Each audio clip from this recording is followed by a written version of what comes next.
Hello friends, welcome to favorite Samayal. இன்னைக்கு நம்ம பார்க்க போற டிஷ் பனீர் பட்டர் மசாலா எப்படி செய்யறதுன்னு தான் பார்க்க போறோம். வாங்க வீடியோக்குள்ள போலாம்.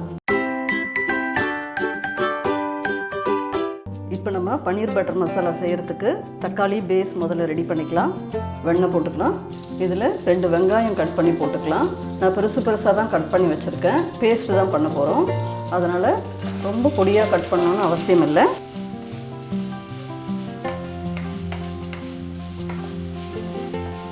இப்போ 3 மீடியம் சைஸ் தக்காளி எடுத்து வச்சிருக்கேன். அதையும் கட் பண்ணி போட்டுக்கலாம். இதில் ஒரு சின்ன துண்டு இஞ்சி, 4 பல்லு பூண்டு இதையும் போட்டு நல்லா வதக்கிக்கலாம்.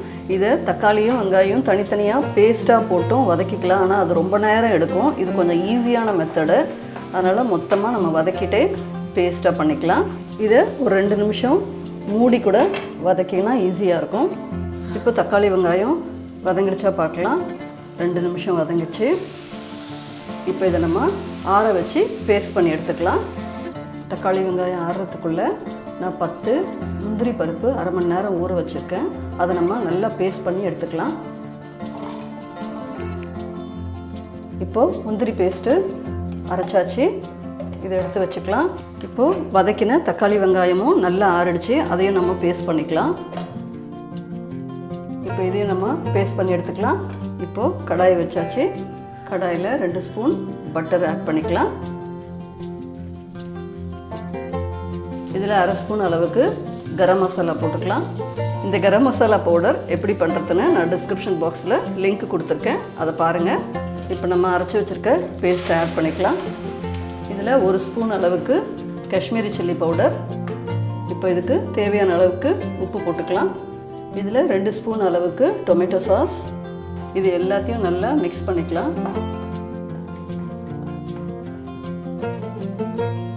இதில் ஒரு அரை டம்ளர் அளவுக்கு தண்ணி ஊற்றிக்கலாம். இந்த பேஸ்ட்டு 1 நிமிஷம் அளவுக்கு கொதிக்கட்டும். இப்போ இந்த கிரேவி கொதிச்சிட்ருக்கோம். ஓப்பன் பண்ணிக்கலாம். இது நல்லா கொதித்து பச்சை வாசனை எல்லாம் போய் வெந்திருக்கு. இந்த ஸ்டேஜில் நம்ம அரைச்சி வச்சுருக்க முந்திரி பேஸ்ட்டு போட்டுக்கலாம். பனீர் பட்டர் மசாலா கொஞ்சம் ஸ்வீட்டான டிஷ்ஷு. இதில் ஸ்வீட்னஸ் பத்தலைன்னா இப்போ எக்ஸ்ட்ராவாக சர்க்கரையோ இல்லை டொமேட்டோ சாஸோ ஆட் பண்ணிக்கலாம். நீங்கள் இதுவும் 1 நிமிஷம் கொதிக்கட்டும். ஒரே 1 நிமிஷம் கொதிச்சா போதும். இப்போ 1 நிமிஷம் கொதிச்சிச்சு. இந்த ஸ்டேஜில் நம்ம பனீரை போட்டுக்கலாம். நான் இதுக்கு 200 கிராம் அளவுக்கு பனீர் எடுத்திருக்கேன். இது ஹோம்மேட் பனீர்.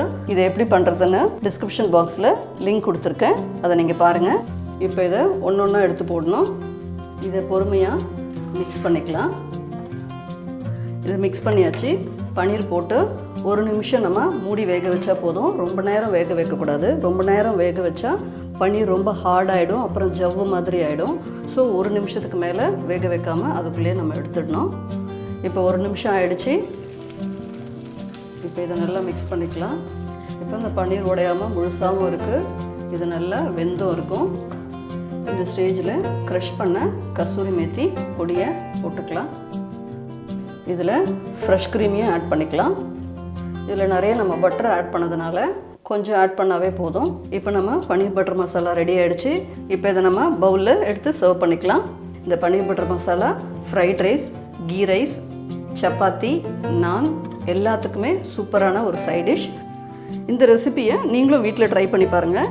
இந்த வீடியோ உங்களுக்கு பிடிச்சிருந்தா ஃபேவரட் சமையலுக்கு சப்ஸ்கிரைப் பண்ணுங்கள். உங்கள் ஃபேவரட்டான ரெசிபிஸை ட்ரை பண்ணுங்கள். ஃப்ளேவரை என்ஜாய் பண்ணுங்கள். Thank you friends.